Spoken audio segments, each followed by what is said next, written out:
Ers pryd ydych chi wedi bod yn chwarae i'r tîm? Wel, dwi wedi bod chwarae ers dwi'n 13 a dwi rwan yn 26, so dwi wedi bod yn ers oes.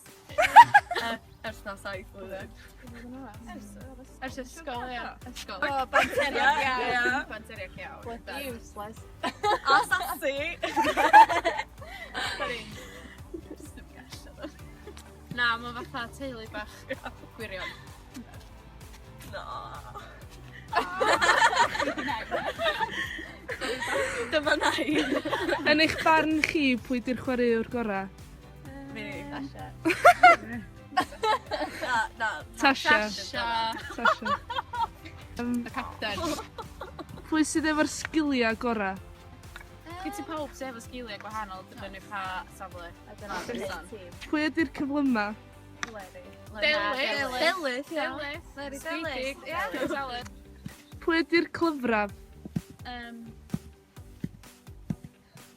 Saneb. Pwy ydy'r mwyaf gwirion? Lori. Fi'n mynd gall. Pwy sydd efo'r blas weitha mewn cerddoriaeth? Pwy Pwy sydd ffansio'i hun fwyaf? Lowry, mae'n siwr ta. Lowry. Secret selfie poser, Lowry. Mae'n gwisgo mascara wan. Sut un ydy'r rheolwr? Mae o'n blwyddyn gyntaf ti'n lle cael horddwr neu rheolwr neu beth bynnag, so mae'n reit dda. Diolch yn fawr iawn, Gynod. Thanks. Bye!